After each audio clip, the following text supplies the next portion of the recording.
কালবৈশাখী ঝড়ের তাণ্ডবে কার্যত লণ্ডভণ্ড বীরভূম।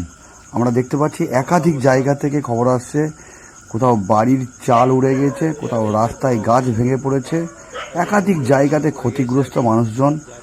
এই ছবি দেখাচ্ছি বীরভূমের পাড়ই থানার অন্তর্গত সাত্তর গ্রাম পঞ্চায়েতের হাটপুকুরডাঙ্গা যে গ্রাম, সেই গ্রামেই কালবৈশাখী ঝড়ের তাণ্ডবে একাধিক বাড়ির চাল কিন্তু উড়ে গিয়েছে এবং গোটা এলাকা এই মুহূর্তে অন্ধকারে ঢেকে গিয়েছে।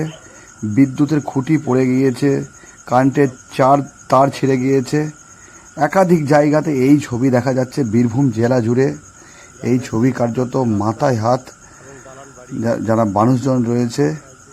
এবং কসবা গ্রাম পঞ্চায়েতের গোপালনগর গ্রামে সেখানে বজ্রপাতে একজন আহত হয়েছে এবং তাকে বোলপুর মহকুমা হাসপাতালে নিয়ে যাওয়া হয়েছে। এই মুহূর্তে তিনি আশঙ্কাজনক অবস্থায় রয়েছেন, চিকিৎসা চলছে।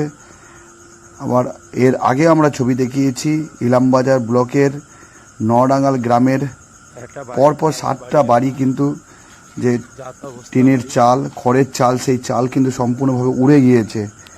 একইভাবে নানুর বিধানসভার একাধিক গ্রাম থেকে খবর আসছে, বাহিরি সহ আশেপাশে যে গ্রামগুলি রয়েছে এই কালবৈশাখী ঝড়ে কিন্তু সমস্ত বাড়ির চাল উড়ে গিয়েছে। একাধিক জায়গা থেকে এই ছবি পরপর দেখাচ্ছি আমরা। যে ছবি আসছে আমাদের কাছে সেই ছবি, সমস্ত ছবি তুলে ধরছি।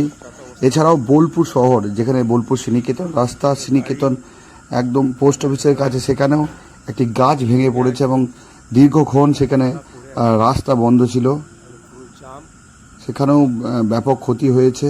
এছাড়াও একাধিক আশেপাশে রাত্রিবেলায় এই ছবি দেখানো সম্ভব নয়, আমরা যতটুকু পারছি পরপর ছবিগুলো দেখাচ্ছি। এটি একটি পাকা বাড়ির ছবি দেখাচ্ছি, সেখানে যে টিনের চাল, সেই টিনের চাল কিন্তু উড়ে গিয়েছে, এক অংশ টিনের চাল কিন্তু উড়ে গিয়েছে।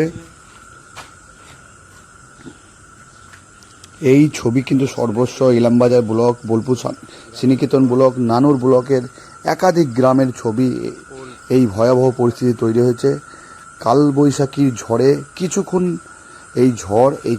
ঝড়েই কার্যত লণ্ডভণ্ড হয়েছে এবং সঙ্গে কিন্তু ব্যাপক বৃষ্টি।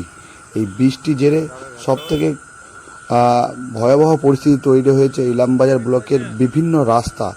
কিছুদিন আগে আমরা ছবি দেখিয়েছিলাম যে মাঠের যে সমস্ত মাটি ধান কাটার মেশিনের মাধ্যমে, ট্রাক্টরের মাধ্যমে সেই মাটিগুলো কিন্তু রাস্তায় উঠেছে এবং সেই রাস্তায় এতটাই ভয়াবহ পরিস্থিতি তৈরি হয়েছে যে নিত্যদিন ঘটছিল দুর্ঘটনা এবং গাড়ি চালানো, এই রাস্তা দিয়ে গাড়ি চলাচল করা অসম্ভব হয়ে পড়েছিল।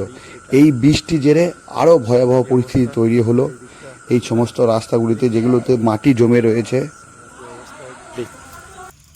এই যে দেখুন, আমরা এই গ্রামের বাসিন্দা। তো হঠাৎ করে একটি ঝড় আসে, জানি না ঝড়টির কি নাম। এর আগে যেমন এসছে আমফান, হুদুদ, আইলা, জানতাম।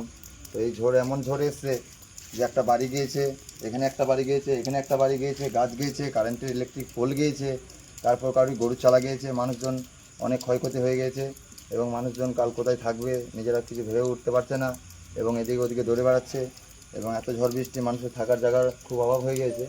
তো আমাদের নতুন সরকার এসছে, আগামীকাল কী করবে সেটা তো বুঝতে পারছি না এবং এর পরিবর্তন আমরা চাই এবং যে ঘরগুলো ক্ষয়ক্ষতি হয়েছে তারা যেন কিছু সরকার থেকে প্রাপ্যমূলক জিনিস পায়।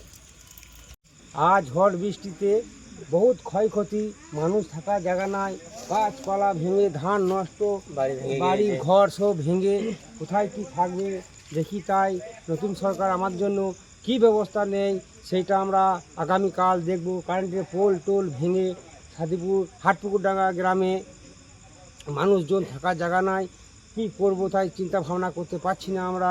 তাই নতুন সরকার দেখি কি করে।